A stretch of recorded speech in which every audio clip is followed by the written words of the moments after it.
नमस्कार साथियों।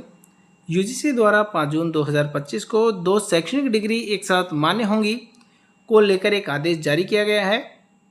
आज की वीडियो में हम इस आदेश की विस्तृत व्याख्या, साथ ही साथ क्या इससे पहले 2 शैक्षणिक डिग्री एक साथ ले रखी थी वो दोनों डिग्री मान्य होंगी या नहीं मान्य होंगी, यूजीसी द्वारा क्या संशोधन किया गया है, समस्त जानकारी इस वीडियो में हम करने वाले हैं। तो शुरू करते हैं आज की वीडियो को।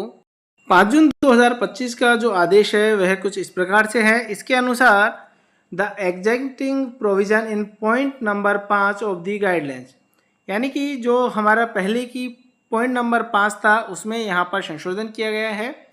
पहले क्या था अब क्या था, दोनों का तुलनात्मक यहाँ पर कर रखा है। इसका जब हम हिंदी ट्रांसलेशन करते हैं तो यहाँ पर बताया गया है कि दिशा निर्देशों द्वारा अनुमोदित संशोधन के बिंदु संख्या 5 में विद्यमान प्रावधान, ये दिशा निर्देश यूजीसी द्वारा उनकी अधिसूचना की तारीख से लागू होंगे। इन दिशा निर्देशों की अधिसूचना से पहले एक साथ 2 शैक्षणिक कार्यक्रम करने वाले छात्रों द्वारा कोई पूर्वव्यापी लाभ का दावा नहीं किया जा सकता। यह दिशा निर्देश जो है पहले था बिंदु संख्या 5 में, इसमें अब संशोधन किया है। संशोधन क्या किया गया है कि ये दिशा निर्देश यूजीसी द्वारा अधिसूचना की तारीख से लागू होंगे, यानी कि 5 जून 2025 से।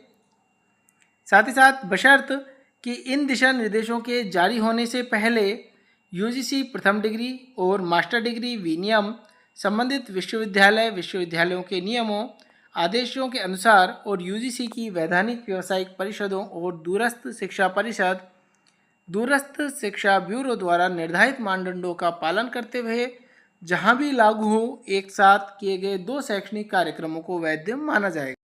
यह जो आदेश है 13 अप्रैल 2022 के हैं, पहले के हैं। यदि हम इनके दिशा निर्देशों को यहाँ पर देखते हैं तो इन दिशा निर्देशों में 5 पॉइंट दिए गए हैं। 5 पॉइंट कुछ इस प्रकार से है। एक छात्र भौतिक रूप में 2 पूर्णकालिक शैक्षणिक कार्यक्रमों में अध्ययन कर सकता है बशर्त कि ऐसे मामलों में एक कार्यक्रम के लिए कक्षा का समय दूसरे कार्यक्रम के कक्षा समय के साथ ओवरलैप न हो, यानी कि 2 रेगुलर डिग्रियां आप एक साथ कर सकते हैं, दोनों की टाइमिंग अलग अलग होनी चाहिए।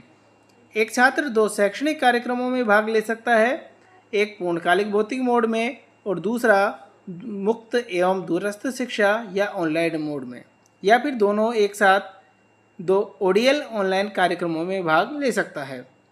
ओडीएल या ऑनलाइन मोड के तहत डिग्री या डिप्लोमा कार्यक्रम केवल ऐसे उच्च शिक्षा संस्थानों द्वारा चलाए जाएंगे जिन्हें ऐसे कार्यक्रम चलाने के लिए यूजीसी सांविधिक परिषद भारत सरकार द्वारा मान्यता प्राप्त हो।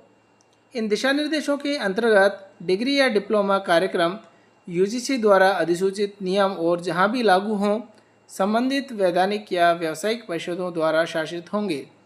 पॉइंट नंबर 5 है, ये दिशा निर्देश यूजीसी द्वारा उनकी अधिसूचना की तारीख से लागू होंगे। इन दिशा निर्देशों की अधिसूचना से पहले एक साथ 2 शैक्षणिक कार्यक्रम करने वाले छात्रों के द्वारा कोई पूर्वव्यापी लाभ का दावा नहीं किया जा सकता है। इन दिशा निर्देशों में पॉइंट नंबर 5 है जो कन्फ्यूजन करने वाला था, क्योंकि इनके अनुसार ये दिशा निर्देश जो है अधिसूचना की तारीख से लागू हो रहे हैं और इस अधिसूचना से पहले यदि किसी ने 2 शैक्षणिक कार्यक्रम एक साथ कर रखे हैं तो दोनों का उनको पूर्वव्यापी लाभ नहीं दिया जाएगा, मना कर रहा है इस के अनुसार। जबकि जो नई गाइडलाइन आई है, इन गाइडलाइन के हम जब दिशा निर्देशों के पॉइंटों की यहाँ पर चर्चा करते हैं तो देखेंगे दिशा निर्देश 1 पर है वही है जो पहले वाली में थी कि एक छात्र भौतिक रूप में 2 पूर्णकालिक शैक्षणिक कार्यक्रमों में अध्ययन कर सकता है बशर्त कि ऐसे मामलों में एक कार्यक्रम के लिए कक्षा का समय दूसरे कार्यक्रम के कक्षा समय के साथ ओवरलैप न हो। दिशा निर्देश 1 से 4 तक वही हैं जो पुराने थे। संशोधन केवल पॉइंट नंबर 5 में किया गया है। बशर्त कि इन दिशा निर्देशों के जारी होने से पहले यूजीसी प्रथम डिग्री और मास्टर डिग्री विनियम संबंधित विश्वविद्यालय के नियमों अध्यादेश के अनुसार और यूजीसी की वैधानिक व्यावसायिक परिषद और दूरस्थ शिक्षा परिषद, दूरस्थ शिक्षा ब्यूरो द्वारा निर्धारित मानदंडों का पालन करते हुए जहां भी लागू हो एक साथ किए गए 2 शैक्षणिक कार्यक्रमों को वैध माना जाएगा। जबकि पहले जो था उसमें कुछ इस प्रकार से नहीं था, वहाँ पर यह था कि पूर्वव्यापी लाभ का दावा नहीं किया जा सकता। इसमें संशोधन कुछ इस प्रकार से कर दिया गया है कि एक साथ किए गए 2 शैक्षणिक कार्यक्रमों को अब वैध माना जाएगा। यानी कि दो शैक्षणिक कार्यक्रम चाहे दोनों भौतिक मोड में हो, एक रेगुलर या एक दूरस्थ, या दोनों आपने दूरस्थ में लिए हैं, ऑनलाइन मोड में लिए हैं, तो अब ये दोनों के दोनों यहाँ पर वैध माने जाएंगे। तो आज की वीडियो में इतना ही। धन्यवाद।